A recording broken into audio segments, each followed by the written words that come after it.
Stephen Howson, this is Full Time Devils. Apologies for the delay. YouTube absolutely screwed us up. But let's talk about Manchester United today. We've beaten West Brom 2-1 away from home, and we made hard work of it in the end. I don't know how else to put it, really. We definitely made hard work of getting the result and getting the 3 points at West Brom, but we did get the 3 points. And I want to talk about the negativity in the United fan base at the moment. Just because City are having an absolute freak season that probably won't ever be repeated doesn't mean that Manchester United are falling to pieces. The points tally that we've got at the moment is enough to go and see us win the league in pretty much every other season apart from the one that we're in. And I think that's pretty significant. We've made progress. This is a team that came 7th, 4th, 5th and 6th in the league.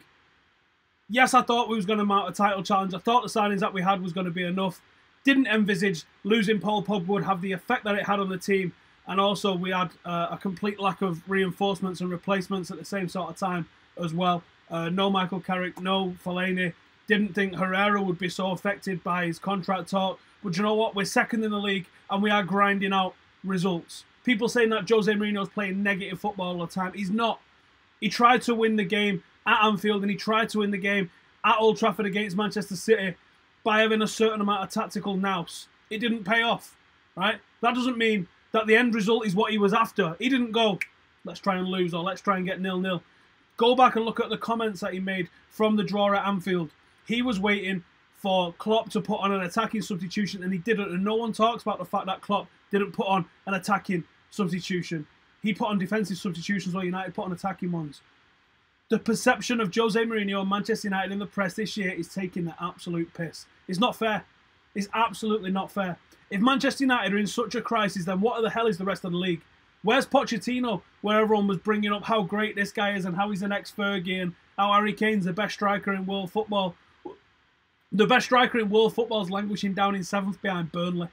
That's where he is. Or Pep Guardiola's transformed this City team. He signed 10 more players than Jose Mourinho's been allowed to. He signed 3 fullbacks this year. He only played 2. Pep took City to another level, but there was already levels above Manchester United. Look at the finishes of the 2 clubs. He took a team that won the title in 2014 that has had 600 and something million spent on it. That's a £50 million player in every single position and one on the bench. That's insane amount of cash that's been slung around. Now, yeah, United have also spent money. For those that are going to go, United have spent as well. United needed it. United was underinvested right up until Fergie left, and arguably even in that first Moyes season. We spent money under Louis van Gaal, and we spent money under Jose Mourinho. But when you constantly change managers, you have to spend money because that's where it's all going to get lost. This guy prefers this guy, and this guy prefers that guy, and we made big money mistakes with the likes of Di Maria and stuff like that, and there might have been some other players that have been signed because Ed Woodward wanted them rather than they was the right fit for the manager.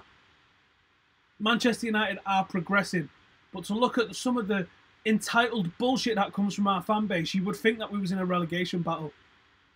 So what if City win the title? So what? Honestly, it's not like they've grafted for it, bringing through this team of unbelievable footballers that play together. They've literally bought it. I guarantee if you give me £1 billion, I could take Droylsden from the Conference North or even the North West Counties Premier, whatever they're in, and I could have them playing Premier League football. I guarantee it. Doesn't make me a genius to do that. Money makes a difference. Money makes an absolute guaranteed difference.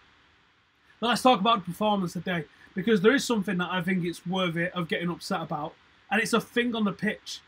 People aren't talking enough about what's happening on the actual pitch at the moment.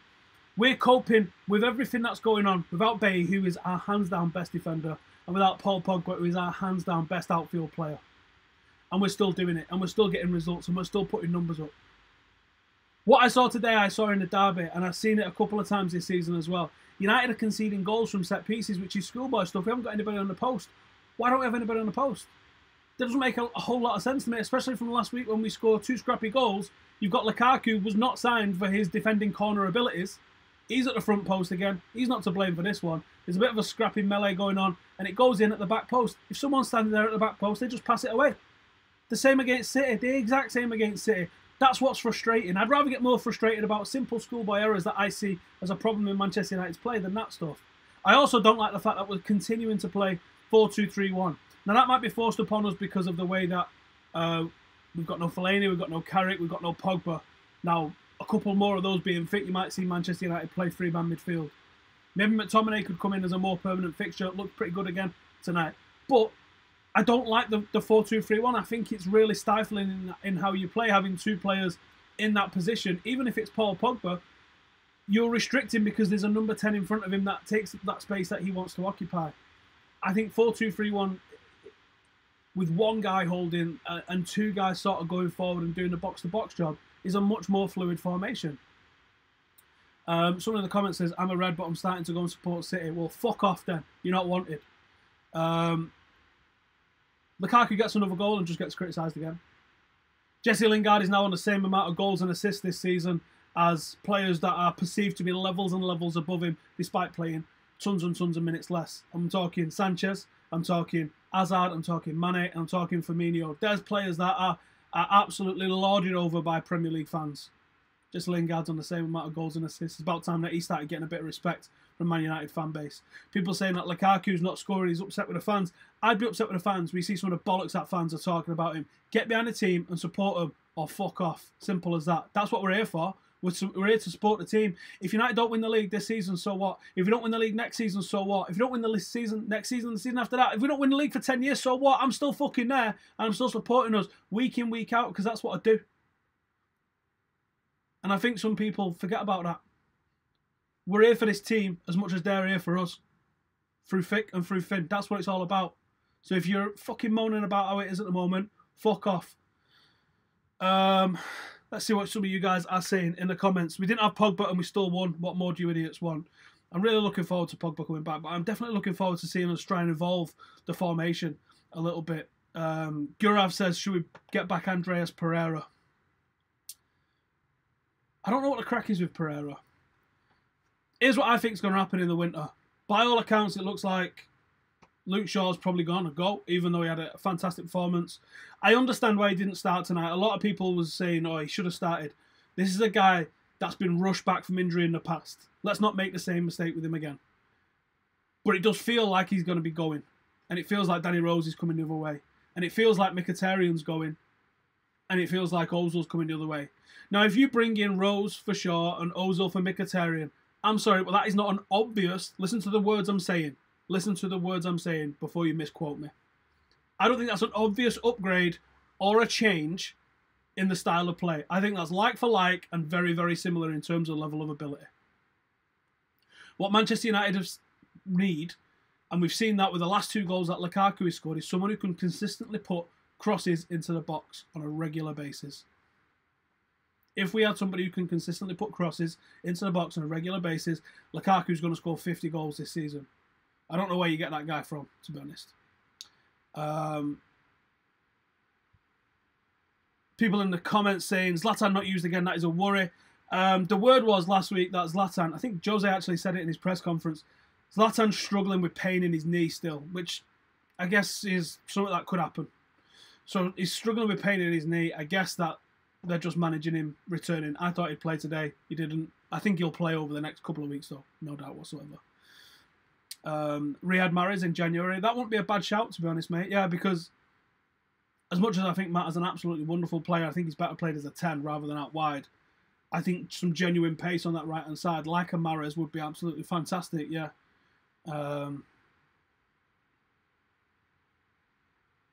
Ozil is miles better. Not though, is he? He's not miles better. You might say that he's an improvement in one or two areas, but he's not obviously miles better. That's the point I'm making. He's a very similar sort of player who does very similar sort of things with the ball, and he's not obviously miles better for me. Bale's still an option for the summer. I would assume that he is an option for the summer, yeah. But does that mean that he's going to be someone that we sign in the summer? I don't know. Does Jose want to take a risk on having someone else that's as injured? I don't know.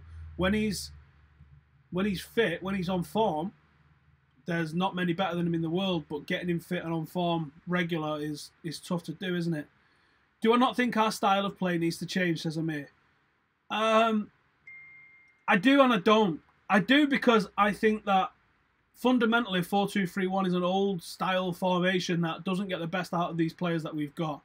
But I think there's improvements to be made in and around the squad. Now, I don't know for definite How we do that, I don't know for definite.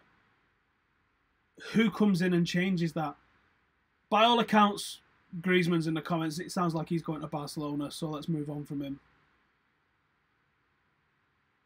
I honestly think we need a change of formation. I think Jose's been told he needs to sell to be able to buy, and if he has to sell to buy, then he has to sell to buy, and that's going to mean people going, and that's why I think that you're going to see Mkhitaryan and Shaw going, and us bringing somebody in that's going to enable us to get the best out of Lukaku. Someone saying the play style is awful. I don't know what you were watching, to be honest, because some of the interplay that we had today, there was the chance that Jesse Lingard had. I'm sorry, that was as good a football as you're going to watch anywhere in the world. It was absolutely fantastic. One touch, fast-paced play, and we nearly got a goal out of it. Ozil doesn't defend. He doesn't play tough when his team's behind 2-3 goals. Lazy, says Lex. Get Perisic. Perisic is an option. He is that style of player, but is he someone that's going to come in and demand, especially on that left-hand side when you've got Rashford and Martial playing so well? I think the right-hand side is probably where we need to look, to be honest. Alexis Sanchez. There's no way that you're going to get Sanchez and Ozil out of Arsenal, to be honest. Ozil doesn't need to defend. He's a number 10. You're doing a Jose Mourinho team. We defend from the front. Should have kept Schweinsteiger. Should have kept Schneiderlin. Like, there's a lot of players that you could argue we should have. We should have kept this guy. We should have kept that guy. What are my ins and outs? I probably wouldn't really get rid of many, but I think he has to get rid of many, because I think that the squad depth that we've got at the moment feels all right when everybody's fit. We're stacked at centre half, proven by the fact that pretty much all of them are injured all the time. We probably need a fullback, and this Valencia thing's probably going to be a nightmare. We definitely need a central midfielder, someone who can carry the ball forward. See, I'd love Tielemans. I thought Tielemans was the sort of Manchester United signing that we would have made back in the day. Someone who's not going to demand first team minutes today, but you could bring him in and he's going to make a positive contribution. I haven't seen how he's doing at Monaco, but he was a player I really liked. There's some wonderful footballers around, wonderful technical footballers all around the world. Let's just not go who's the best ones on FIFA. It's who's the best fit for what Manchester United need. And someone with pace that can get to the byline and cross it with the correct foot at the right time. That's what I think Manchester United need. Anyway, everyone moaning has completely pissed me off. So, another weekend where we get a win, can't even celebrate it because everyone's fucking moaning. Anyway, thank you guys for tuning in. Give it a like. Make sure to subscribe if you're new around here. Adam's about to go live in a second, so go and watch that one. I guess I'll see you later this week with more previews and reviews and all sorts, because there's about 1,000 games before Christmas, isn't there? In a bit.